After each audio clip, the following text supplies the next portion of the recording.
And that's just one of the problems facing the government at the moment. We're joined by the Deputy Editor of Spiked Online, Fraser. My goodness, it just gets worse and worse for the government here, doesn't it? Absolutely. It seems as if they might have known that this ban was in place. The government's line is that they were told that there could be a ban, that a ban had been proposed, but they weren't told of a decision, and perhaps also it might not have been escalated to Shabana Mahmood.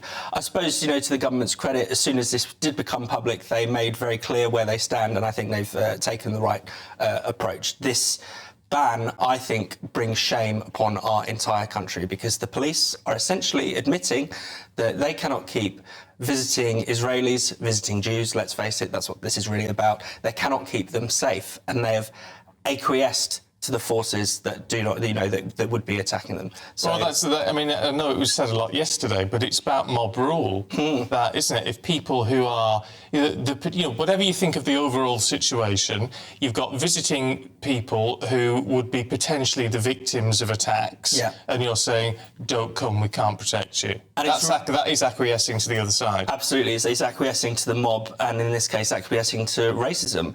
And it's really important to stress that when we talk about potential violence, this match being high risk, the risk is pretty much all towards those visiting Israeli fans. So if you look back at Amsterdam, there's been a lot of muddled discussion about this, but the facts are clear. There were scores of arrests. I think over 60 arrests, but only 10 of those were of the Israeli Maccabi fans. 4 people were hospitalised. Only Israeli fans were hospitalised. And actually, 4 people have now been convicted for organising what they described themselves as a Jew hunt. They said that they were going to find and track down cancer Jews. They said, let's get some effing Jews. Yeah, I mean, that's Nazi speak. This is Nazi speak. And I'm afraid this is potentially what could happen in Birmingham. But, when that kind of thing when there's a risk of that kind of thing, it's the job of the police to step up and protect people, not to give in to that kind of potential violence. If we're saying this is racism, then what are we doing about the MP Ayub Khan? I mean, he's an independent, as I understand it, who put out a petition for people to sign, calling for these fans to be banned, and then welcomed the decision when it came out. I mean, he's couched it all round safety. Yeah. But nevertheless, does he not have some questions to answer? Oh, he absolutely does. What's interesting is that the people who are in favour of this ban can't quite get their story straight. So Ayub Khan has said this is purely about the Maccabi fans. They're uniquely violent and far-right and disgusting and all these things. You can't allow them on our streets. Whereas other people who support the ban say, actually, no, we want all Israeli teams banned. We want a boycott of Israel because of the so-called genocide, as they see it. So it's a very slippery thing, but I think it's very clear that what's going on here. It's very clear that this is just openly, at least, Israelophobia at the very least.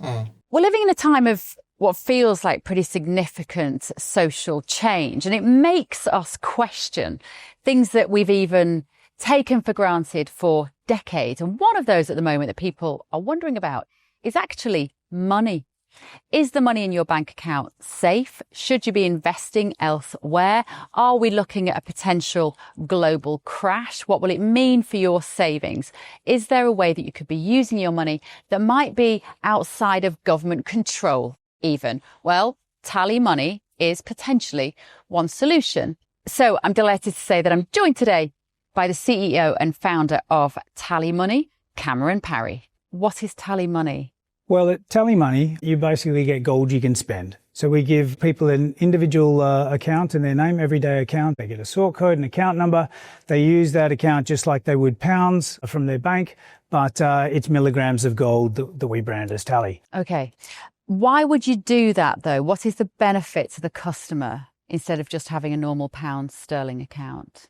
Gold's performance against the pound is above 11% per annum over the last 25 years on average. But we still need money in our daily lives, and we have savings. We know that it's good common sense and prudent to save up for things, not just living credit. Whether it's a holiday or a rainy day, your retirement planning, You need to have money in your life, basically, that you can rely on, that's dependable, that nobody meddles with, that nobody can weaponise against you, which is another element of government control when it's the government currency, which we could talk about another time. And it should be pretty simple and straightforward. And that's what we deliver at Tally. And really, we just want people to feel safe and happy with their money. There was a time when the bigger your bank balance, the more confident you felt. Now it's like, I need to do something with it. I can't leave it there. In Tally, you can. Okay, brilliant. Cameron Parry from TallyMoney, thank you so much. Thank you, Bev.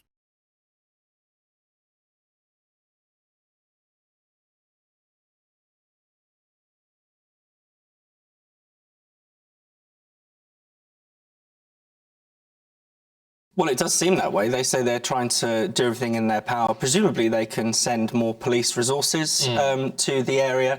It's also just not very clear how this decision was arrived at in the first place. This safety advisory group seems very opaque. We don't know who sits on it.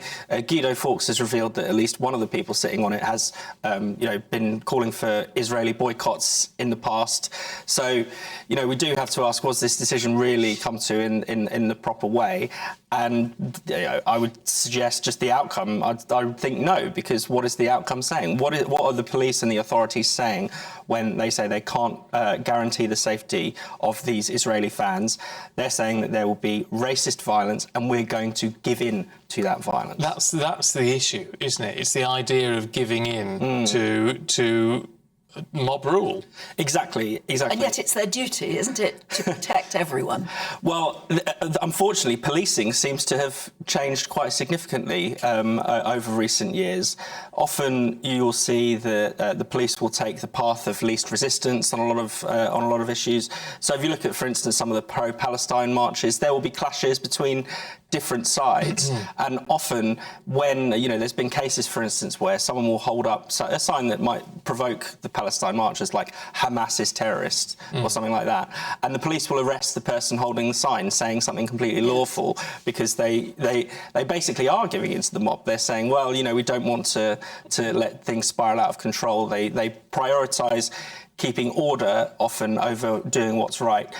I'm pleased to see that the government wants to overturn this. I think if this ban goes ahead, this would be an absolute moment of shame for Britain, because we're saying essentially that visiting Jews are not safe to come to our second largest city. Well, we may as well say no Jew, no Israeli can come to the UK.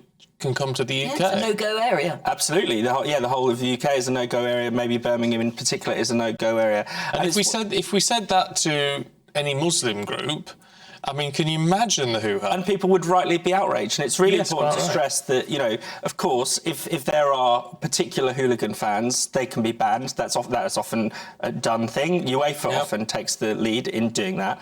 But under this ban, Emily Damari, who is a British Israeli citizen who is taken hostage by Hamas, Maccabi Tel Aviv is her team, the UK is her country, she cannot go to this game. I mean, how shocking is that? How did we get ourselves into this situation?